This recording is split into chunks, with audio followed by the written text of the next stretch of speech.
Hey, what is up, mortals? I welcome to Season 3 Part 5 of What If Deku Was Trained by Stain. I just wanted to greet you guys by just saying, sit back and relax, you're in for a treat. So, we begin. The two blondes looked from the villains who loomed over them, eyes filled with malice, to the man who had just brought them all to the current location. All for one. His voice sliced through the silence like a fine razor, piercing the ears of all in range to hear it, chilling even Bakugo to his core. I do apologize, Bakugo. Unfortunately, I needed to bring you, along with the others given my students' interest in you. Even though his eyes were covered by his mask, the man's eyes easily could be felt burning a hole into Toga. You, on the other hand, merely held quite the useful quirk, young traitor. I think it could prove quite useful to me in the future. His words were calm and composed, though the danger held in each word screamed run to the young girl. Toga shifted her feet to a more defensive stance, reached for her knife, and watched All for One carefully. The man rose his hand up towards her direction calmly, as if her shifted body language meant next to nothing to him. His movement halted quickly. Bakugo had moved between them, just as Toga had earlier done for him. He held up his hands and made small explosions across his palms. Hands off. This freak helped me earlier. I can't go owing weirdos like her favors. In other words, I'm not about to let you go and mess with her. Bakugo warned, his eyes narrowed and filled to the brim with annoyance. In the distance behind the ruined stone wall the group of students stood behind.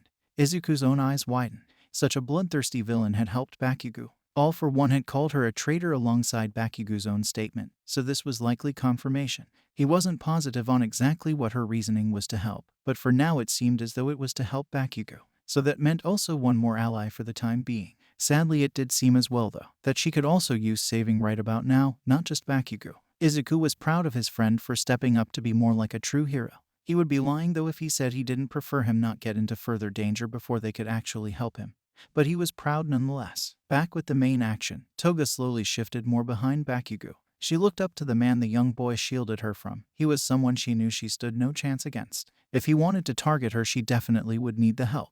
She did feel a tad bad about using someone she just tried to save as a human shield, but self-preservation was winning over the need to protect currently. She then looked to Bakugo. He really was a hero after all, one that could get badly hurt now because of her own actions. Pushing guilt aside, the young girl knew well that not much could be done about the situation currently. There you are. All for One's voice cut back into their ears before much more thought could go into the matter. He moved with such swiftness to face All Might that it could be missed with a single blink, and with another one could easily miss the fast arrival of All Might. His fists collided with All for One's palms, who easily caught the oncoming attack from All Might. The impact sent ripples of wind in all directions, which easily knocked those without cover off their feet. Bakugo slammed into Toga and knocked the wind out of her. The two crashed hard to the ground with grunts and winces of pain. Izuku and the others braced themselves behind the wall, wind gushing around the edges of the wall violently, threatening to sweep them away at any moment.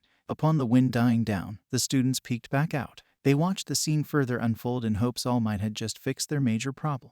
Much to their horror, he hadn't. In fact, All for One had even easily caught All Might's fists. Look how far you've fallen. It took you much longer than usual to reach our location, All Might. All for One stated in an amused tone. You're one to talk, All for One, given that mask of yours. All Might retorted. All Might pushed away from him and took a ready stance. The villains around the two powerhouses slowly got up from the ground, eyeing the scene. Bakugo lifted himself off of Toga. The girl shoved him lightly with a cough at the same time he lifted. Man, you're heavy. Toga coughed out, mildly annoyed. Bakugo shot her a more livid look, then shouted with an angry tone back to her. Shut it, freak, before I change my mind and kill myself you instead. Not if I kill you first, Toga stated playfully to the boy. Her tone easily disturbed him with how she responded to his threat. He of course voiced such complaints directly to her. While the two bickered about who would end whose life first, Izuku tried to take a lay out of the situation. Ida and he both at this point not only stood on the same page, but on the same sentence of said page. Both knew this was not a fight they could remotely win at this point, no matter how many of them they had on their side. The fact of the matter was, the man who fought All Might was way out of their league, not to mention the other villains were still ready to fight, excluding the Man of Shadows and the scared-up one with the blue flames. Izuku knew Ida could run in and out to grab Bakugo and the girl who saved him with ease, but that left getting Todoroki, Momo, and Kirishima out of the area as well. He couldn't carry them all himself, but he could likely get them out using One for All to leap away quickly and just hold on to them tightly and let One for All do the rest. They would need to time it right, so Ida would already be on his way back by the time Izuku would be leaving.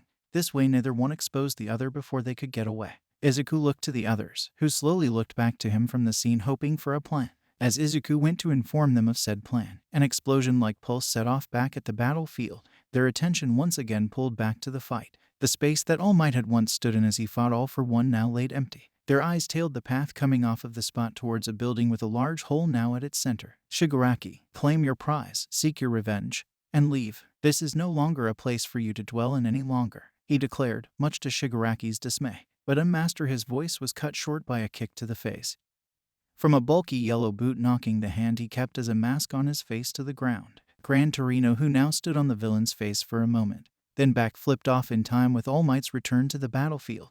You're late, All Might stated, which made the older man scoff. No, you're just merely early. All Might charged towards All for One with Gran Torino now in tow. Shigaraki slowly grabbed the hand that had fallen and looked towards his master, who gave him a reminder of the order. Get moving, Shigaraki. With a clench of his teeth, Shigaraki looked to Bakugo and Toga, who stood a bit of a distance away while he put the hand back on. The two looked to the villains and saw them move to join Shigaraki at his side. Bakugo formed small explosions in his palms again with a wide grin. Now we're talking. Time for some fun, he exclaimed, excited at the news of a fight he knew he may stand a chance at. Sorry guys, Toga stated with a frown. She stepped out from behind Bakugo with a drawn knife and blush. I'll try not to cut too deep. She spoke this time with mild delight at the thought of the blood that would soon soak her blade. Izuku clenched his fists as both fights raged on before them. Given all the noise, he chose now to speak and explain the plan to the others. His friends looked wary of the plan, but nodded. This was the best plan currently, so they'd have to make do for now with it. All they needed was an opening while Toga and Bakugo were near each other, which was easier said than done. The group jumped a bit at the sound of a new voice who had heard their entire conversation up till now. Izuku looked to the source and grew a smile. I'll round up the kids and hold off the others while you get them. Stain spun his blade, then looked up to the villains ahead of them. He spoke as if this was a near simple task. Give me 30 seconds, then make your move. On his way past his student, Stain gave Izuku a soft look that spoke a million words. He held pride in his student for being so brave and willing to fight a battle he couldn't win just to save someone. He was a true hero. Izuku gave a soft and thankful smile back at his mentor, who once again arrived just in time. Ida, along with Todoroki, seemed a bit on edge when they saw the man, given their own past with him. The group, though all knowing Stain was only there to help, so none interfered as he approached. Stain dashed towards the fight and used the villain's lack of knowledge of his presence to his advantage. Stain sliced each villain on Bakugo's tail, licking the blood from his blade as he went. This allowed him to use his quirk to paralyze them. He then kicked a surprised Bakugo into Toga before he could react. Again, the young girl shrieked out as she saw Bakugo's back rushing towards her. The wind once again got knocked out of her, despite her extended arms flailing to brace for the impact. Ida saw the opening and shot forward. He quickly grabbed hold of the two, turned just as quickly, and bolted back the direction he came, and carried one under each arm. Meanwhile, Izuku put his arms around Momo and Todoroki's waists. They put theirs around his and Kirishima's to form a large bear hug. Izuku bent at the knee, watching for Ida. He channeled One for All into his body in order to allow its use without the cost of his legs after. The moment he saw Ida enter his vision, he braced the others close to warn them to hang on. The moment Ida zoomed past him, he kicked off the ground to launch the four of them through the air. All Might and Gran Torino looked over to the sound of Izuku's shockwave to see the students make their escape. Gran Torino opened his mouth to speak, though could not get a single sound out. All for One had used the distraction to attack both of them while he could. He sent a large blast of wind to throw the two back and away from his immediate location. He then turned to Stain and the villains who followed him, half of which laid limp on the ground. Thanks to Stain's efforts, All for One saw no other choice. He quickly raised his hand up and sent out black-like streaks from each of his fingers. Each streak had a red-like circuitry coursing all throughout it, every one of them piercing into Kurogiri's chest. I'm sorry, my dear student, but you need to leave now. The future of our very plans depend on it, he said simply. Shigaraki clearly had desired to argue, but had no time to do so upon Stain's next action. Stain shot forward to strike, in hopes to prevent them all from escaping. He kept his eyes trained on All for One rather than the black portal that formed behind him, next to Kurogiri. All for One was the one forming the portal, so it would be easier to go to the source, then try to take out as many as he could before they left. Gripping Stain's blade with his bare hand upon his strike, to prevent Stain from getting the blade free, and moved it around to prevent him from properly licking the blood. With a shift of his hand, he sent out a gust of wind from his palm towards the lot of villains, and flung them into the portal. Shigaraki pleaded to his master to no avail the entire time, until he was fully submerged into the portal. Stain's eyes met with All For One, who reached forward and gripped Stain by the face. All of your efforts as heroes are meaningless. You truly are a fool to continue this fight rather than run, he said simply. Stain let go of his sword to grab at a knife on his side. All Might, alongside Gran Torino, finally had gathered themselves and began their way back over to the fight. All the while a helicopter came onto the scene and began to broadcast the fight. A true hero will fight on despite the situation, he began to speak. All For One slowly picking him up by his face, then tossed his sword to the side. Even if I am to fall here, there will always be more heroes to stop you. Stain plunged his blade into All For One's side, which caused the man to grunt in pain. All For One bore through it though, and took his quirk. He glanced to All Might, who shouted at him, closing the distance quickly, but not quick enough. With one clenched hand mixed with super strength, Stain's life was ended. All Might's cry of anger echoed through the area, while Izuku's echoed elsewhere upon landing and seeing the fate of his mentor over the broadcast. All Might's fist shot forward to strike All For One, only to hit Gran Torino coming through a spot of goo created by All For One to use the Eldar as a human shield. All Might clenched his teeth and caught Gran Torino. He then sent another punch towards All For One. Detroit Smash, All Might shouted out. The blow landed square into the face of All For One. The ground cracked under them and sent All For One a good bit of ways away. Izuku dropped to his knees and into his friend's arms, who looked at the broadcast with concern. All Might looked quite worse for wear and exhausted at this point. He hit his limit hard by now and shifted to his small Might form, panting hard. He set Gran Torino gently down out of the way the best he could, apologizing to his old teacher. Did I strike a nerve? Pity, All For One asked simply with a laugh. Come at me as hard as you'd like. All For One slowly sat up. He looked to All Might, amused with what he saw before him. But if all you throw at me is weaklings, you will merely receive the same fate as that man there. All For One held a matter-of-fact tone to him, motioning lazily to Stain's body. All Might beat down the rage the best he could and looked to the distance. There he saw more heroes who neared their location. Believe what you will, All For One. All Might then spoke confidently, while he gathered what left of one for all he had access to. He raised his fist into the air, silence brewing from all directions and radiated from the crowds who watched on from the broadcast. Heroes landed to help the people around the area, while Endeavor silently landed behind All For One, who was more focused on All Might at the moment and had yet to notice his arrival. Endeavor nodded towards All Might, signaling he was ready when All Might was. He knew that look from All Might. He still had some fight in him left, but heroes will always find a way. That man may have been a vigilante, but he wasn't wrong.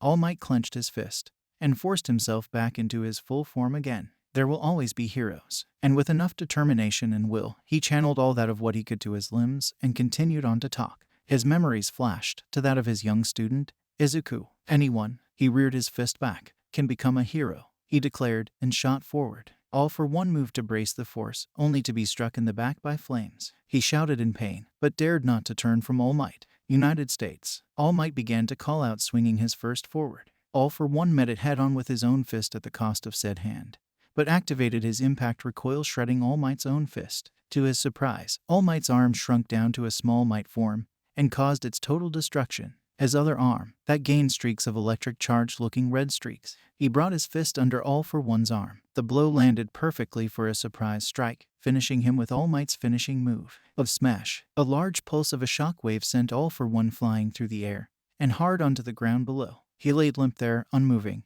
and unbreathing. Izuku watched on with wide eyes. The crowds and other viewers from all around cheered out in joy of the victory. Izuku watched as All Might raised his remaining good arm into the air. A mere moment that felt like an eternity, dedicated to the glory of the win. The total defeat of All For One. All Might began to fall, reverting back to his small Might form, speaking one last line, this time to Izuku. It is your turn now to be a hero. Izuku's eyes filled with tears once more and sobbed loudly. The cheers slowly grew a silent realization as the report spoke in shock. All Might had died from overexertion and his previous injuries. The symbol of peace passed from him to all the current and future heroes of tomorrow. Thank you all for indulging yourselves in the story thus far. I hope you enjoyed it. Now, there are a few more things that I'd like to go over before the video ends. Firstly, we've got a second channel called Anime Deep Dive. Anime Deep Dive goes deep into the facts and lore of a wide variety of anime. It's sure to expand your weeb knowledge for all kinds of series, guaranteed. On top of that, we have a third channel called We The Celestials Naruto What Ifs. It's what we do on this channel already, but in the vast world and lore of Naruto. Go check it out if you're in the mood for some jutsu action. Secondly, on behalf of We The Celestials, I'd like to thank everyone involved in the production of today's awesome content. Their details will be in the description below. Lastly, if you're interested in what we do here at We the Celestials, then I would like to extend out an invitation to join the team. The only caveat being we only accept members 16 years and up to join our crew. You can sign up for whichever category fulfills your interests by joining the recruitment Discord using the link in the description below. Our Discord is an all-around fantastic place to be, whether you're a fan or looking to join our band of misfits. We're always looking for members to join us. Well, that's it from us for today's video. So, thank you all for watching, and have a great day.